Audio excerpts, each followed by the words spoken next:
What's up, guys? Welcome back to another episode of Mind Something. If you're new here, my name is Jake, and in today's video we're going to go over my solar panel production, and also I wanted to take a look at hash rates across all of these different GPU mineable coins and share something interesting that I'm seeing. So before we do, if you would, hit that like button, and if you haven't already, hit the subscribe, and let's jump straight into it. So we're taking a look at the Grow Watt Inverters dashboard here. And this is today. Today is the 18th of October. And I noticed something really interesting. For the first time, I peaked out over 6,000 watts. We came in at 6,128. And you can tell by this chart here, it's been a very cloudy day. It's also very rainy as well. And our solar production was just under 14 kilowatt hours so far. It's roughly about 6:30 in the evening, so we'll probably produce just over 14 kilowatt hours for the day.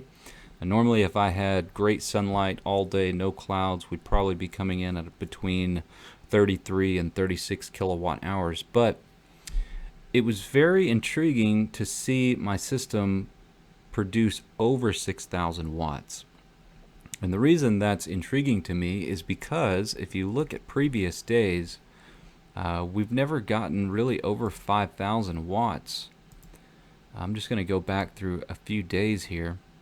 So here's a day where we had very little clouds. We didn't get clouds till late in the evening, and we peaked out at about 4,600 watts there. Here's another day we peaked out right at 5,000 watts, basically no clouds all day. Here's another day just under 5,000 watts, and you can tell we basically had no cloud cover at all.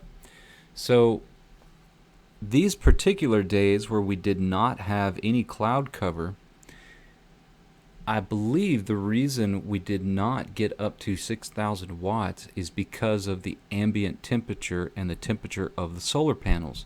So during my research, one of the things that I noted from other people was if you live in a hot climate, your solar panels are going to underperform your expectations or underperform someone with the exact same setup in a colder climate. And the reason that is because as the solar panels get hot, they become less efficient. So if I could have some winter days with no cloud cover, it's very possible that my solar system is going to outperform what it would do during the summer, which I find very interesting. Now, of course, we're probably not going to have many winter days without cloud cover. And also, one other thing that I noticed is my inverter only outputs 6,000 watts. If you've watched some of the previous videos, you know that I have about 7,500 watts worth of solar panels, but the inverter itself doesn't output more than 6,000. I did that for a couple of reasons, but the primary reason was just simply because of cost. For the same price, I could buy two of the 6,000 watt inverters as I could one of the 7,600 watt inverters. So it just made sense. Plus at the time they were on back order for the larger one. So I'm still happy with the decision that I made, but I find it interesting that I am producing over 6,000 watts with this particular inverter. It'll be interesting to see what happens going forward on these colder days where we do have no clouds. So anyway, moving on to the next subject. So I want to talk about the difficulty dropping across pretty much every algorithm. So I went ahead and did some quick math, but let me show you some of these charts here.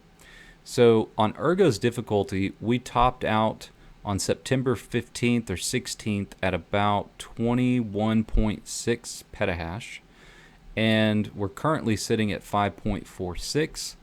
That's a drop of 75% in difficulty, which means you're getting an additional 75% of the coin. Now granted, the price of the coin might be going down, but your yield of the coin is going up. The next one we got is Neoxa. This is a drop of roughly about 60%. And then we've got Ravencoin dropping roughly 30%.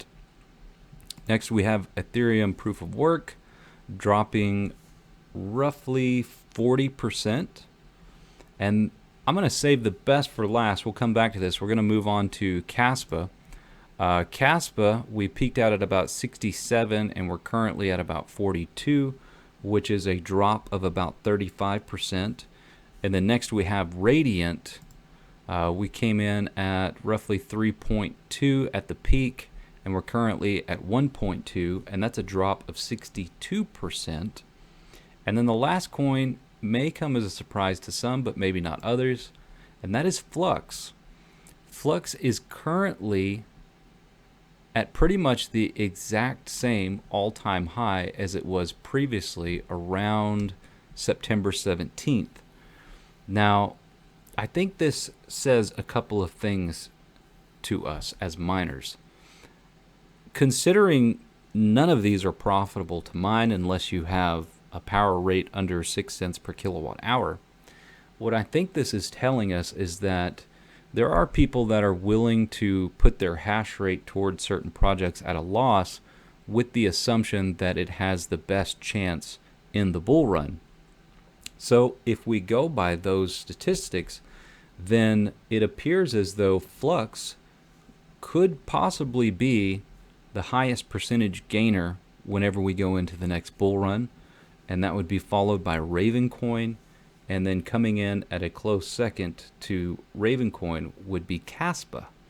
So, you know, a lot of things can happen between now and the next bull run, but just based on where people are willing to put their hash rate at a loss, I'm going to say that Flux looks like it stands a really good chance of outperforming everything. And I'm also really surprised at Ergo's situation, but we all know that, you know, because of the way Ergo's algorithm worked with the difficulty, it was being gamed, and perhaps these numbers would be slightly skewed in a different direction if that wasn't the case when Ethereum switched to proof of stake. So anyways, that's all I got for you guys today. I hope you enjoyed the content. Do me a favor, hit that like and hit the subscribe on your way out, and I'll see you on the next one.